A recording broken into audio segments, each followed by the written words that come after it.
नमस्कार दोस्तों, मेरा नाम है सर्वप्रिय और आज मैं अपनी 18वीं रिकॉर्डिंग लेकर आपके सामने आया हूँ।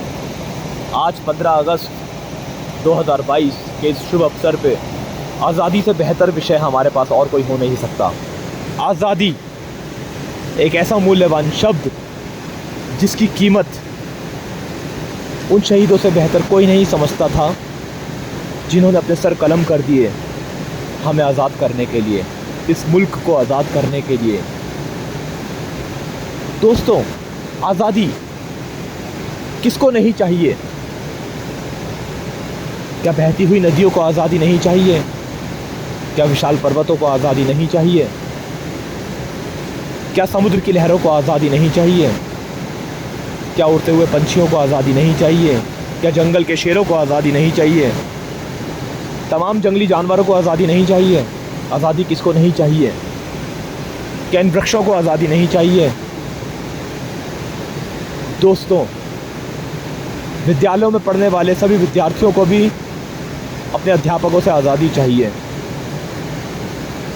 गुरु शिष्य की परंपरा का पालन करने वाले सभी शिष्यों को अपने गुरुओं से भी आज़ादी चाहिए। घर में माता पिताओं से बच्चों को आज़ादी चाहिए। ऑफिसेज में काम करने वाले कर्मचारियों को अपने सीनियर्स से आज़ादी चाहिए। दुकानों पर काम कर रहे नौकरों को अपने मालिकों से आज़ादी चाहिए। घर में काम करने वाले नौकरों को भी अपने मालिकों से आज़ादी चाहिए। इस दुनिया में किससे आज़ादी नहीं चाहिए? ऐसा दुनिया में कोई नहीं है जिसको किसी से आज़ादी ना चाहिए हो। हर कोई दुनिया में किसी न किसी की सेवा कर रहा है और सभी सेवकों को अपने मालिकों से आज़ादी चाहिए। क्या यही आज़ादी है? क्या आज़ादी का अर्थ नियमों को तोड़ना है? क्या आज़ादी का अर्थ आज़ाद होकर आज़ादी का दुरुपयोग करना है? क्या आज़ादी का अर्थ अपने कायदों को तोड़कर उनसे बाहर निकलने का है? अगर दोस्तों आज़ादी का अर्थ नियमों का पालन करना नहीं है तो बहती हुई नदियों से कह दो अपनी सीमाएं तोड़ दे और तबाह कर दे उस जगह को जहां वो नियम से, कायदे से, तरीके से बह रही हैं। और अगर आज़ादी का अर्थ नियमों को तोड़ना है तो समुद्र की लहरों को कह दो, तोड़ दे उन लहरों को, उन सीमाओं को पार कर दे, बन जाए सुनामी, कर दे तबाह पूरे के पूरे मुल्क को, पूरे देश को। और अगर आज़ादी का अर्थ सीमाएं और नियम नहीं है तो कह दो इन बादलों को कहीं भी जाके फट जाएं, तबाह कर दें इस दुनिया को।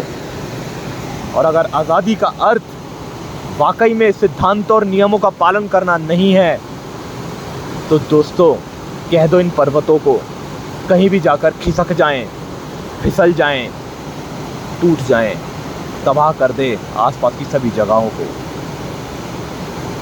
और अगर हम इन बेजुबानों से अगर हम नियमों को एक्सपेक्ट कर सकते हैं, इनसे उम्मीद कर सकते हैं कि ये अपने नियम नहीं तोड़ेंगे, तो क्या हम अपने आप से ये वादा नहीं कर सकते?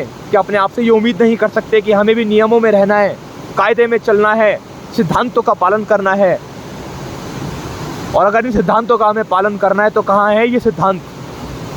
ये सिद्धांत है दोस्तों श्रीमद् भगवत गीता में। ये सिद्धांत है दोस्तों गुरु शिष्य परंपरा में। ये सिद्धांत है दोस्तों विद्यालयों में। ये सिद्धांत है दोस्तों घर परिवारों में। ये सिद्धांत है दोस्तों कुरान में, बाइबल में, गुरु ग्रंथ साहिब में। उन्हें पढ़ें, उन्हें समझें, क्या करना है, क्या नहीं करना है, कितना चलना है, कितना नहीं चलना है, कहाँ तक चलना है, कैसे चलना है। कुछ नियमों को पढ़ें, नियमों को समझें, उन नियमों का, उन सिद्धांतों का पालन करें, अपने जीवन में डूज एंड डोंट्स क्रिएट करें।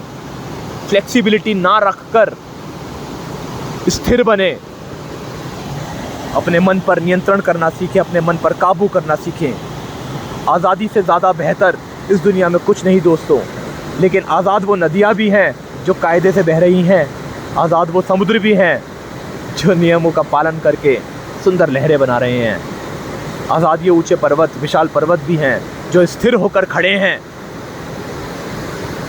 आज़ाद ये जंगल के सभी जानवर भी हैं जो अपने नियम, अपने कायदों से बाहर ना निकलकर जंगलों तक सीमित हैं। दोस्तों, अभी भी वक्त है, नियम अनुसार जीवन जीना व्यतीत करें। यही जीवन की सच्चाई है, यही जीवन का अर्थ है, यही आज़ादी का अर्थ है, यही जीवन का मूल्य है। समझें इस बात को, अमल करें अपने जीवन में। एक बार फिर मिलेंगे नई रिकॉर्डिंग के साथ, नए विषय के साथ, आपके हृदय परिवर्तन में मदद करने के लिए। धन्यवाद दोस्तों, मुझे सुनने के लिए, मुझे समझने के लिए। जीवन के अर्थ को समझें। जीवन का अर्थ केवल परिवर्तन है दोस्तों। परिवर्तन ही जीवन का सबसे सफल नियम है। धन्यवाद।